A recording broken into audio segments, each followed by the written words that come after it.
Here's your Flat Stanley Report, number 16. On April 14th, we rode our bikes from St. Francisville to Gonzales, Louisiana. We went through a city called Baton Rouge that is located next to the Mississippi River. The Mississippi is the second longest river in North America, flowing from the state of Minnesota south through the central United States all the way to the Gulf of America. The river is very wide, and it's an important waterway for barges carrying grain, oil, and other goods. Stanley and I saw boats pushing barges down the river. It was very busy. Sometimes the Mississippi River rises and floods the cities next to it.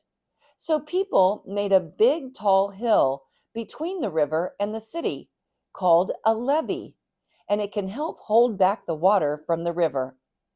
The levee goes for many, many miles along the river, and there is a bicycle trail on top of the levee.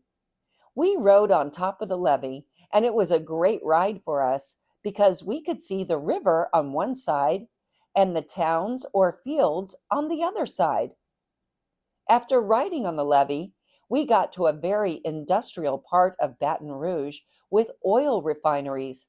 This is where they process oil into gasoline for cars and many other products. On April 15th, our ride was from Gonzales to New Orleans, Louisiana. We saw more refineries, boats, and levees. Then we made it to New Orleans, a historic city with beautiful old homes and buildings. It is a very lively place with lots of restaurants and great music.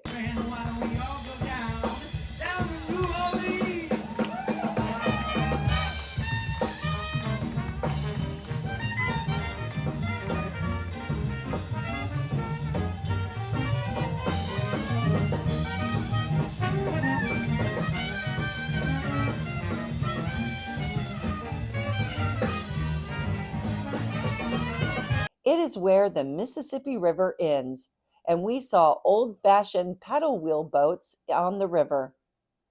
On April 16th, we stayed in New Orleans for a rest day, and then on April 17th, we left New Orleans, Louisiana for Bay St. Louis in a new state, the state of Mississippi. Now we were moving into sandy beach areas along the Gulf of America. On April 18th, we continued along the Gulf Shore in Mississippi to the city of Pascagoula. We were riding on a trail along the beach most of the day. Stanley and I saw seabirds, lighthouses, and we got a photo in a shark's mouth.